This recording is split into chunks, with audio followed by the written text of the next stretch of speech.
Thanks for watching my video today. Let's see Ramanujan integral. Okay, this integral I have found in Ramanujan notebook. Okay, that is why I call it Ramanujan integral. Okay, and this integral you can find also in the book called the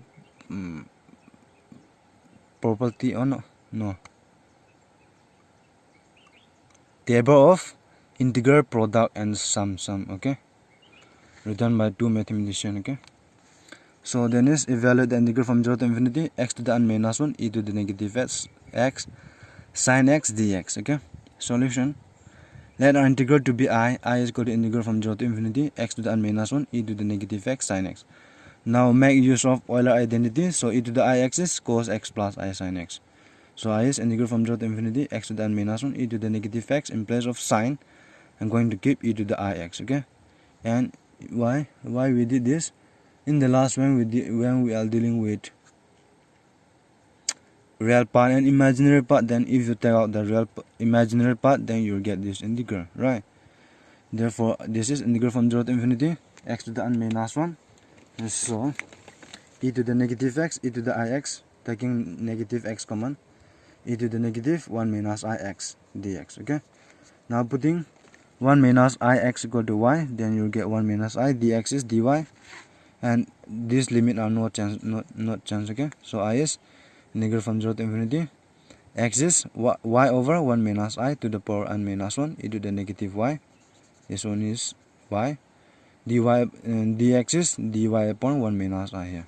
Okay, so again 1 over 1 minus I to the n minus 1 and 1 over 1 minus I to the power n 1, then is n minus 1 plus 1, which is n. Okay, then 1 over 1 minus I to the n, because this is a constant, and integral from 0 to infinity y to the n minus 1 e to the negative y dy. Okay, and this integral what we call the gamma function. Okay, so I is equal to 1, taking both numerator and denominator by 1 plus I multiply. Okay, 1 plus I upon 1 minus I 1 plus I to the power n gamma n. Okay, this is called gamma function. And 1 plus I, so 1 minus I 1 plus I is 1 minus I squared to the power n gamma n.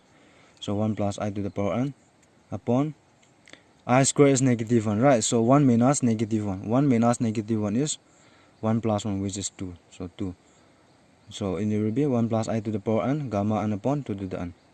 And here we are going to deal with and that changing Cartesian coordinate to polar coordinate. Okay, that is here the short proof. X plus iy equal to r cos theta plus I sin theta. Okay, this is what we are trying to prove.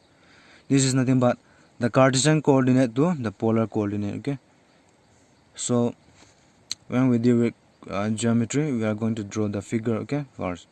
So this is figure, this is the x coordinate and this is the y coordinate. Okay, now we are going to draw a right angle triangle. So right angle triangle here, and we call this theta, and this is hypotenuse, what we call r. Okay, so when we in Cartesian coordinate, it is just x, y, z, right? And then is the point or the position or something like. And when we deal with Cartesian coordinate, no, polar coordinate, it is all about this angle. Okay, angle and this the distance between that point to the origin. Okay, then is what we call the polar coordinate. Okay, so and again this distance let me call x and this distance is y. Okay, so sin theta is nothing but perpendicular by hypotenuse, right? And cos is base by hypotenuse, I think, right? Here sin theta is perpendicular, this is the angle here, so perpendicular will be opposite to this angle, that means y, right? Y by hypotenuse is r. So if you find out y is equal to r sin theta, and cos theta is base, so base will be x by hypotenuse, then is r. So x is r cos theta. Therefore x plus iy is r cos theta plus ir sin theta, right? X is, replace this one, r cos theta plus y is r sin theta. So r cos theta plus I sin theta, then is the shortest proof. Now we are going to make use of this one here. Here x is 1 and y is 1. Okay, now 1 plus I, let 1 plus I equal to r cos theta plus I sin theta. Okay, here what we are going to do is we are going to find out what is the value of r and theta. Okay, r and theta, right?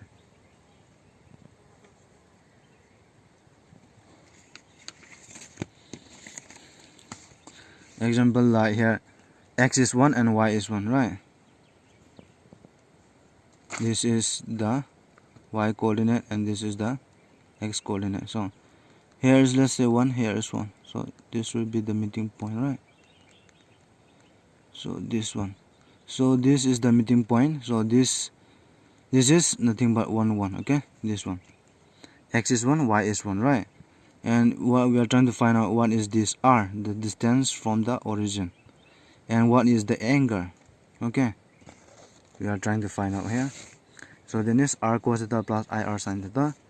So here, if you take the real part and imaginary part, so the real part is r cos theta is just 1, right? Here the real part is 1, and the imaginary part r sin theta is also 1, right?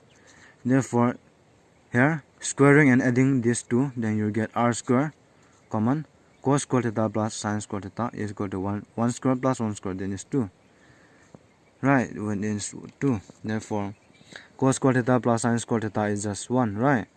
Therefore r square is equal to 2, therefore r is 2 to the half, then is r is root 2. That means according to here, or distance from the origin is, this one is the root 2. Okay, that's it.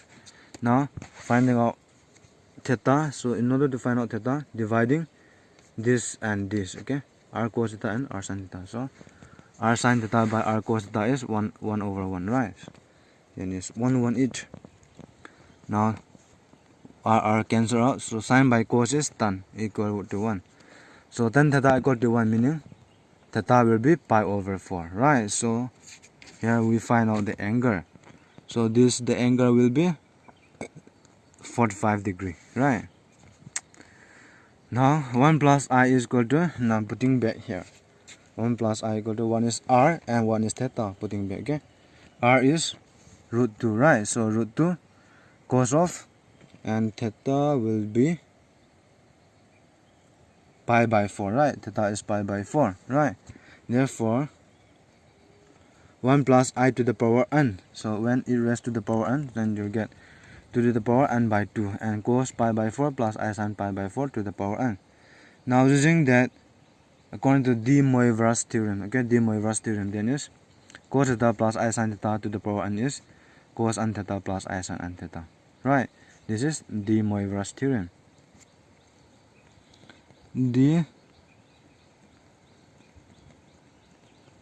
Moivre's theorem, or de Moivre's formula, something like that. Okay, so according to him, this one we have already proved this one. So 1 plus I to the n is equal to 2 to the n by 2 cos n pi by 4 plus I sin n pi by 4. So our integral I, one is I is 1 plus I to the power n gamma n by 2 to the n. So 1 plus I to the n is, 1 plus I to the n is this one, right? So 2 to the n by 2 cos n pi by 4 plus I sin n pi by 4 gamma n by 2 to the n, right? So this I is equal to, this is 2 to the n by 2n, 2 to the n, this will be 2 to the negative n by 2 cos n pi by 4 plus I sin n pi by 4 gamma n. Now here in our integral we have sine, right? So sine is nothing but the imaginary part. So here taking the imaginary part, this is 1. So therefore integral from 0 to infinity x to the n minus 1 e to the negative x sin x dx is 2 to the negative n by 2 gamma n, imaginary part taking out here, because our integral is sine, so then is the imaginary one, right? So imaginary part is sin n pi by 4. And again, and the use of this Euler identity is that if you find out for sine or cos, then you can find out for other.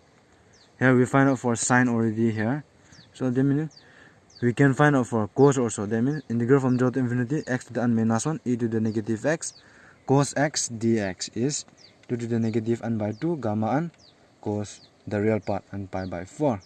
So there is the proof.